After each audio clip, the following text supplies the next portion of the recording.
Então, o Panchavida, a Vidya, os 5 sistemas de iniciação, isso está presente.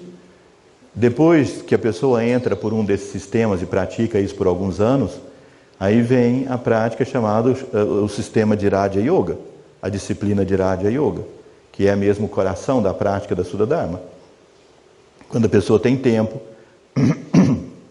ela faz essa prática do Yoga Sandhya, como nós fizemos aqui, e a não ser por algumas traduções dos mantras que nós fizemos aqui, alguns em português, é a prática exatamente como o Pandit mandava. Foi a prática exatamente como o Sri Vajra me deu. Depois nós fizemos ele me deu assim com mais mantras em português, como eu fiz hoje aqui. Depois nós fizemos a transliteração dos mantras originais e nós temos esses mantras em sânscrito.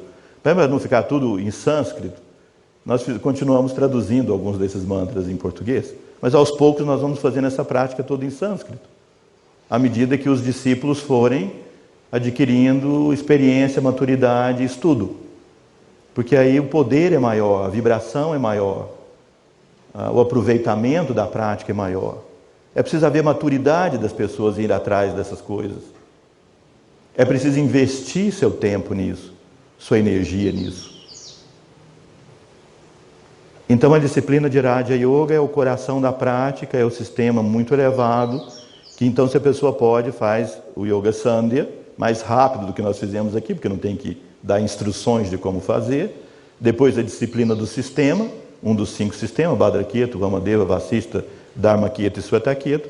Depois a prática do sistema de Raja Yoga, que é, como eu disse, o coração da prática e nos conduz aos estados espirituais, que é o que você pode ler na Organização Esotérica na Índia, nos artigos de Krishna Swami Rao, nos artigos de Vasudeva Rao, nos artigos do Pandit Srinivasa. Tudo que eles contam é sobre isso.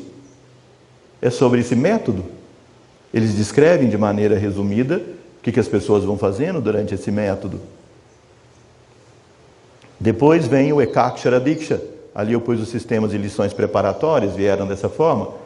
Mas isso é porque foi feito depois, como uma adaptação desses sistemas. Depois então vem o Ekakshara Diksha, que é um ponto também que vai transcendendo. Vocês veem, a pessoa vai crescendo nas práticas, vai passando para níveis mais profundos. Qual é a meta? É fazer com que a gente fique orgulhoso e vaidoso das práticas que tem? Não, de nenhuma maneira. Até porque a pessoa promete não revelar qual é o grau de práticas que tem, desde a primeira iniciação, sem a permissão do mestre. Então é preciso que a gente tenha clareza que os Gnanadatas são os mestres.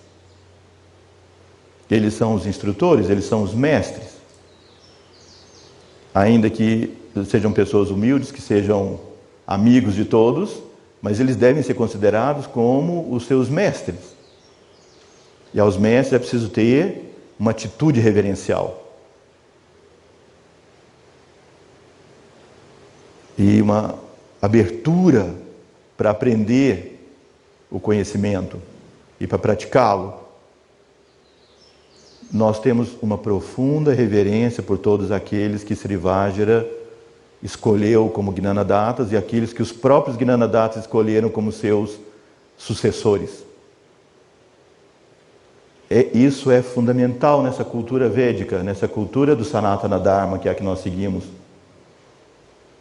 As coisas chegaram vivas até hoje por 2 coisas, eu digo para vocês, pela minha experiência. Primeiro, por causa de um idioma precocemente complexo e completo, que é o sânscrito. Numa sociedade, uma humanidade ainda jovem, apareceu um idioma muito completo, muito complexo, muito capaz de expressar coisas de alta filosofia de uma maneira sutil e perfeita. E aí isso foi escrito. O que está escrito é documento. Não se esqueçam disso. Cuidado com o Facebook, com o Instagram, essas coisas todas, porque o que você escreve ali é documento. Fazendo um parêntese aqui. Os mestres escreveram isso. Você vê, por exemplo, no Brasil, em todos os países, tem uma tradição sobre ervas medicinais. Ninguém escreveu, ou quase ninguém escreveu ainda. Então isso vai se perdendo. As próximas gerações já não sabem mais. As nossas avós eram exímias cozinheiras. quase todas, as nossas mães. E se ninguém escrever as receitas dela, isso vai se perder. Porque as netas já não estão mais com vontade de aprender isso. Quando se escreve, alguém vai ver e vai estudar. Então, os Vedas e toda a seus acessórios escreveram isso. Claro que parte desses ensinamentos não pode ser escrito. É ensinado verbalmente e os discípulos guardam milhares de versos na mente, na memória. Por isso eles são métricos, por isso eles são rítmicos, por isso eles têm rima. Porque você pode mais facilmente guardar de memória aquilo que tem métrica, ritmo. Por isso o sânscrito é assim, Gita, cantado. Porque é mais fácil você guardar a canção, a música, com a métrica. Por isso eles são todos métricos e rítmicos. Para que se guarde na memória. E além do efeito vibratório. Então, Ekakshara Diksha, vocês sabem, é o mantra individual que é dado pós o sistema de Raja Yoga e que o discípulo utiliza, então, de uma maneira apropriada. Os mestres descobrem qual é o Ekakshara de cada pessoa e eu fui aprendendo com eles como é que se faz. Eles usam os poderes sutis, mas eles também usam o mapa astrológico védico da pessoa. Você sabe, o Pandit Srinivasa Acharya era um grande astrólogo védico. Ele conhecia o Jyotish. Tanto que as práticas eram todas determinadas pelo Panchanga. As fases da lua, do sol, a constelação onde estava o sol. Vocês veem, quem já viu a disciplina de Raja Yoga, é dito que as práticas dos yantras devem ser feitas em 5 dias sagrados. O dia que o sol muda de signo, o dia que a lua está no nakshatra chamado Shravana. Ou seja, são todas coisas astrológicas. Isso o Pandita nos deu, está escrito nas nossas práticas. Nós vamos esquecer tudo isso? É possível fazer a Shuddha Dharma sem isso? É. Mas há tudo isso para se aprender e se conhecer, se for opção daqueles que quiserem ir por esse caminho. Não é uma coisa obrigatória, a Shuddha Dharma transcende isso, não depende só disso. Shuddha Dharma é a adoração do Atma no coração. Contemplação do Antaryami Atma. Isso é Shuddha Dharma. Isso é Sanatana Dharma. Mas quem é que pode fazer isso plenamente? Quem é que é capaz de fazer isso no começo? É fácil dizer. Por isso é que muitos de nós adotamos, por exemplo, o Hatha Yoga. E fomos assim duramente criticados por muito tempo. Porque para nós, o Hatha Yoga nos prepara. Ninguém acredita que o Hatha Yoga vai conduzir à iluminação, mas o Hatha Yoga prepara para o Raja Yoga, como o próprio mestre principal do Hatha Yoga, que é Swatmarama, no Hatha Yoga Pradipika, ele diz: a prática de Hatha Yoga visa realizar Raja Yoga. E Raja Yoga é a contemplação, é a meditação. Ela não tem um fim por si mesma, senão a saúde, o bem-estar, a disciplina, que pode conduzir à meditação. Então, além dessa possibilidade, existem os outros métodos, que são incluídos na prática de Raja Yoga como karma. Bhavana, a constante reflexão na unidade, o karma, os atos que conduzem à meditação, à contemplação. Então, só tem sentido na Shuddha Dharma Mandalam você fazer rituais como a cerimônia do fogo, como fazer a disciplina dos yantras, e como fazer as cerimônias, se no final você der tempo de silêncio para a meditação. Porque o que torna essas práticas yoga é a meditação.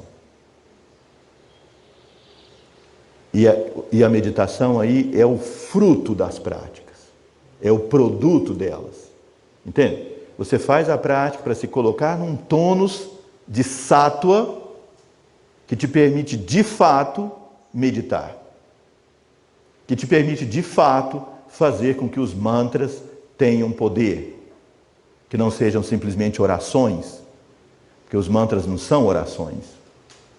Os mantras têm profundo efeito vibratório e é o método mais eficiente para alcançar o Samadhi. Isso escrito no Sanatana Dharma Dipika, volume 1, dito pelo próprio Narayana. Narayana diz: A meditação é importante, mas mais importante que a meditação é a entoação do japa.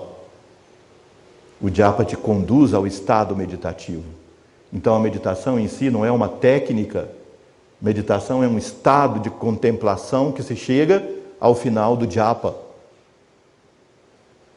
Por isso, entre as conclusões que nós vamos chegando, é que a Shuddha Dharma Mandalam é a maior síntese que eu já vi na minha vida, de 40 anos estudando isso. É a maior síntese, a mais perfeita síntese do conhecimento, da filosofia. Shuddha Siddhanta é a mais perfeita síntese. Eu vou na Índia frequentemente, o Eric vai, alguns de vocês vão. Nós fazemos práticas ali, convivemos, falamos sobre a Shuddha Dharma. Quando a gente começa a prática da saúde, eles dizem: vocês são Dvaita Vedanta, porque somos nós e Narayana. Então nós ficamos entoando o mantra para Narayana, nós somos Dvaita. Depois aí fala, reverencia o Parabrahma. Então vocês são Advaita Vedanta, de Shankaracharya. Depois falamos no momento que Narayana é tudo e está em tudo, o universo é tudo. Então vocês são Visishta Dvaita, devotos de Ramanuja. E aí depois os Bija Mantras todos, eles falam, vocês são Tantra. Alguns dos nossos professores na Índia de Tantra, ou seja, de sânscrito, que fazem as traduções dos livros para nós, eles pegam os nossos livros e falam, vocês são Tantra? Mas por que Tantra? Pela ênfase que nós damos aos mantras e aos Bija Mantras. Não há nenhum sistema Vedanta que dê ênfase aos Bija Mantras. Tudo que dá é sempre Tantra. Mas o que é Tantra? Não é nenhuma prática sexual. Tantra é a tecnologia da Shakti. Por isso vocês veem ali a Divina Mãe sendo colocada simbolicamente como a grande força que dá energia para Vishnu, Shiva e Brahma. Estão vendo? Ela ali grandona e eles pequenininhos lá embaixo. Ela é que dá força para eles. Um texto chamado Saundarya Lahiri, o próprio Swami Subramaniananda cita esse verso. Shiva não é capaz de tirar uma palha do olho sem a força da Shakti. Nem o grande Shiva tem poder nenhum sem ela. Então nossas práticas, elas são a grande síntese de tudo isso. Esse é o valor que tem. Nós podemos estudar tudo dessa filosofia védica. Não dá tempo numa vida só, porque é muito. Podemos estudar tudo, mas quando a gente chega na Índia, eles têm um profundo respeito e reverência por essa capacidade de síntese que a nossa escola tem, que a nossa tradição, o nosso parampara, o nosso sampradaya, como eles chamam, que é assim que se chama. Não é que nós nos misturamos com tudo isso, tem gente que acha que nós fizemos sincretismo. Longe disso, eu digo sempre aos meus alunos e para onde eu vou, eu não perderia tempo da minha vida buscando o folclore indiano. O folclore indiano não me interessa. Eu acho bonito até, eu diria, não é que não me interessa, eu acho bonito, mas eu não gastaria minha energia, meu tempo e minha vida atrás de trazer o folclore indiano para o Ocidente. Eu passei esses 40 anos procurando o Sanatana.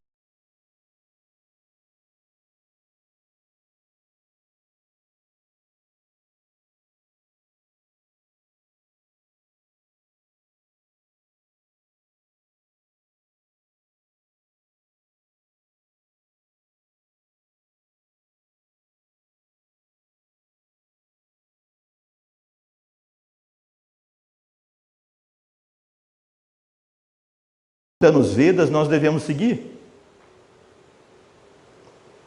Porque é aquilo que era para o povo indiano, naquela época, naquele período, naquele momento. No começo do Kali Yuga, os próprios mestres perguntaram para Narayana, para o Senhor, nessa era as pessoas vão viver pouco. Vão viver muito menos. A erva Kusha vai deixar de crescer. O fogo vai ficar impuro. Então, como é que nós devemos seguir o Sanatana Dharma nessa próxima era? Aí ele falou sobre a importância da contemplação do Antaryami Atma no coração. Mas isso não significa que... Qual é a diferença? Então alguns dizem, bom, então a Sura Dharma não deve praticar a cerimônia do fogo e nós vamos fazer uma hoje à tarde? Onde é a incompatibilidade? Mas não tem. Aqui tem erva kuxa, nasce bonito e forte ali fora. Vocês podem, dali da janela vocês veem. Tem um monte de erva kuxa. Tem druva aqui. Ou durva, está aqui do lado. Tem a pamarga, a planta que a gente usa para fazer as oferendas aqui, planta aqui perto. Nasce aqui no nosso ao redor, natural, o arca, o Calotropis procera, tem tudo aqui. As plantas todas que os textos da Sura Dharma indicam, tem todas aqui. Isso está nos nossos textos. Nós não tivemos que importar nada. Sanatana Dharma Dipika, volume 2, explica como fazer essas cerimônias adaptadas à função astrológica, ao momento, à necessidade, às circunstâncias, se é a lua cheia, se é a lua nova, como fazer cada uma. É complexo, é extenso. Mas quem quiser fazer isso, é o resgate do que a Shuddha Dharma Mandalam trouxe. Não é obrigatório, não é indispensável. O próprio Swami Subramaniananda discute isso no prólogo que ele fez ao volume 2 do Sanatana Dharma Dipika. Ele pergunta, é indispensável, ou são indispensáveis os rituais? Ele diz, não. Não são indispensáveis. Quem é que pode estar livre deles? Quem não precisa fazê-los? Ele diz, aqueles que possuem profundo e completo viveka, discernimento entre o real e o irreal. Aqueles que possuem completo desapego. Aqueles que são desapegados e completamente desapaixonados. Ou seja, ele vai colocando 4 condições que fazem a pessoa ser um discípulo altamente elevado. Mas o que eu vejo na minha vida, com os discípulos altamente elevados com quem eu convivia, ou com os mestres, eles participam dessas práticas. Eles não necessitam disso para a sua evolução mais. Mas eles participam como forma de darshan e de como conceder, poder, invocar a presença de Narayana. Ele diz, para todos os outros, os rituais são necessários. Qual é a diferença? A diferença é que no Yuga anterior, o assunto da realização vinha do Karma Yoga. Ou seja, como é que eu ia a realizar? Fazendo cerimônias. Fazia 3 cerimônias do fogo por dia, 3 Yoga Sandhya por dia, várias práticas por dia, passava 18 horas por dia fazendo isso. Cerimônia, cerimônia, cerimônia, cerimônia. Foram fazendo tanto que eles ficaram completamente mecanizados com isso. Na Índia a gente vê isso facilmente. Você está lá, o povo fazendo a cerimônia do fogo, cercado de gente. Aí chega um amigo dele, está lá na escada, ele faz, e já vai falando em santos, os versos todos, e faz assim para eles. Preenche um cheque, assina um documento, atende telefone, chama, grita alguém lá, e o povo tudo ali jogando aquelas coisas no fogo. Fazendo mecanicamente, nada disso tem poder. Nada. Nada mecânico evolui. Não há evolução na mecanicidade. Não há evolução na inconsciência. Porque a evolução é a consciência. A evolução é da consciência. A única coisa que evolui de fato é a consciência. A matéria se torna capaz de expressar a consciência. A evolução da matéria é instrumento da consciência, mas quem evolui é a consciência. Então, sem consciência não há evolução. Fazer tudo mecanicamente não tem sentido. Mas na Shuddha Dharma, Mandalam, isso tem seu lugar, tem seu papel. Entendendo o lugar e o papel que faz parte do karma, que prepara para o dhyana, no Raja Yoga, que vocês sabem, Bhavana, Karma, Dhyana, ocupando esse lugar, tem perfeita importância, e aí Kusha cresce, a Pamarga cresce, o fogo não se torna impuro, ao contrário. Mas não fazer disso o instrumento único e nem mecanicamente. Então tem a maneira Shuddha de se fazer Yagna, de se fazer Homa, Agnihotra, cerimônia do fogo. E nós não inventamos isso nem adaptamos. Isso é exatamente como os mestres descreveram, exatamente como Srivajra me ensinou, exatamente como está nos livros da Shuddha Dharma. É claro que nos livros fica difícil você seguir, Porque a didática dos mestres é diferente. Põe uma coisa primeiro, depois completa lá atrás, depois volta naquilo, depois vai para frente de novo, depois dá uma explicaçãozinha assim. Por isso é que nós estudamos durante esses anos todos também a maneira védica tradicional indiana de fazer. Porque a estrutura das nossas práticas é exatamente igual à estrutura das práticas védicas tradicionais. Dos sistemas da Índia, o sistema Mimamsa, principalmente. Está tudo certinho. Só que nós, os mestres, nos ensinaram a colocar nossas práticas ali dentro. Mas eles fizeram isso. Não foi nem Subramanya, foram os Siddhas. Foi Narayana. Foi Narayana que revelou isso. Mas a gente precisa aprender um pouco desses rituais védicos para poder entender como praticar os nossos. Eles estão inseridos nesse contexto. Entende? Então ali tem as práticas todas e as disciplinas para os 3 grupos. E as pessoas são divididas nessas práticas internas de acordo com seu tempo disponível para as práticas e sua disponibilidade. Aquelas pessoas que trabalham, que têm a vida ativa, que têm que ter prosperidade, desenvolver prosperidade, arta, vão ter menos tempo, então as práticas vão ser mais curtas. Aqueles que são chamados madhyama, que são aqueles que já se dedicaram à vida, às atividades comuns e agora têm mais tempo, vivem em ashram ou vão muito tempo em ashram, podem fazer mais práticas. Porque certas práticas exigem um ambiente muito próprio, que são longas e não são complexas, mas elas são longas e exigem silêncio e disciplina e alimentação própria, naquele período principalmente. E tem aqueles que são sannyasis, que fazem as práticas próprias de sannyasis. Isso tudo está nas disciplinas da Sudha-dharma. Os mestres detalharam tudo isso. Ninguém inventou isso do Subramanya para cá, do Swami Subramanya Ananda. Isso tudo eles deixaram escrito, preparado, para nós podermos seguir, de acordo com as condições individuais. Depois a última ali, Kundalini Yoga. Depois de tempos fazendo essas práticas, aí vem Kundalini Yoga da Shuddha-dharma Mandalam. Que não esqueçam outros nomes de Kundalini Yoga que vocês veem publicamente, ou qualquer coisa de Kundalini pública. Kundalini Yoga é um outro nível de práticas da Shuddha-dharma, onde a pessoa faz o movimento da Shakti pelos chakras, os nadis, junto com os mantras, depois de ter feito longos anos de Raja Yoga, da disciplina de Raja Yoga. E aí os pré-requisitos já são muito mais, de muito mais consistência até. Próximo. Bom, aí vem os 5 sistemas.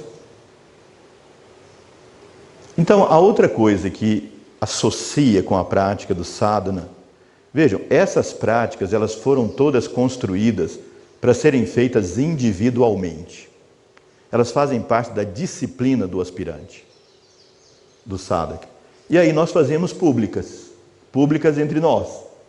Ou seja, a prática da saúde de manhã, o Yoga Sandhya, a disciplina do Yantra, a disciplina da cerimônia do fogo, Mahayagya, a prática todas as práticas, elas são todas individuais.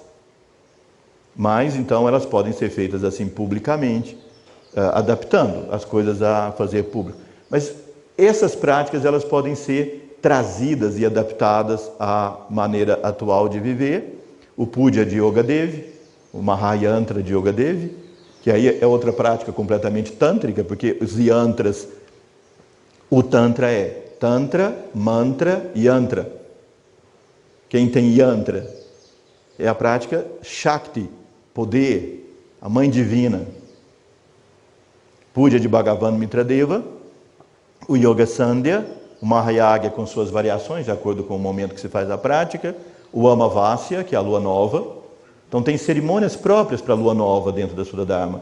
Sri Vajra fez cerimônias simples, cantando Om Namo Narayana e tal, e meditando no final, para se fazer sem toda essa parafernália preparatória. Sri Vajra achava muita graça que, por exemplo, esse Mahayagya, quando ele me ensinava, aí precisava dos 16 ramos de erva puxa. Aí ele falava para mim assim, agora pensa, como é que você vai fazer isso? Mas é problema seu agora, daqui para frente, ele falava. 16 pontinhas para o leste, 16 pontinhas para o leste, 16 pontinhas para o norte, 16 pontinhas para o norte, 4 pontinhas para o norte, 4 pontinhas das plantas, as ervas que são usadas, cuxa. Aí tudo tem que ser assim, tudo certinho, tudo cronometrado, tudo dentro do processo. Ele falou, agora você vai fazer essas coisas, agora vocês fazem, esse agora como vocês vão organizar para fazer isso e desenvolver, você vai fazer, vocês vão fazer. E vocês vão fazer hoje aqui, essa prática. Amavasya, então é muito importante, porque na lua nova a tendência do poder da Shakti é se voltar para dentro.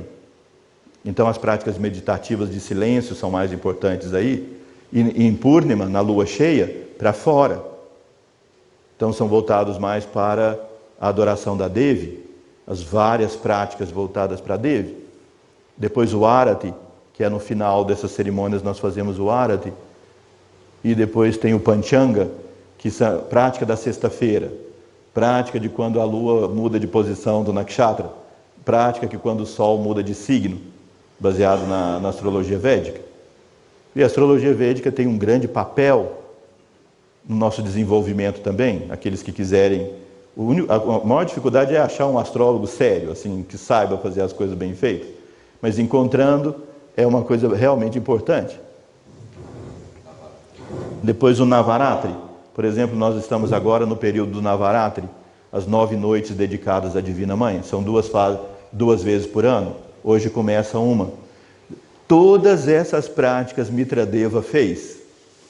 E está descrito isso no livrinho, quando ele tinha 4 anos de idade, que contaram a história de Mitradeva até os 4 anos. Citam lá, montaram um mantap, um altar. Mitradeva participou da cerimônia, ele fez a cerimônia. Ele participou do Navaratri Puja, para a Divina Mãe.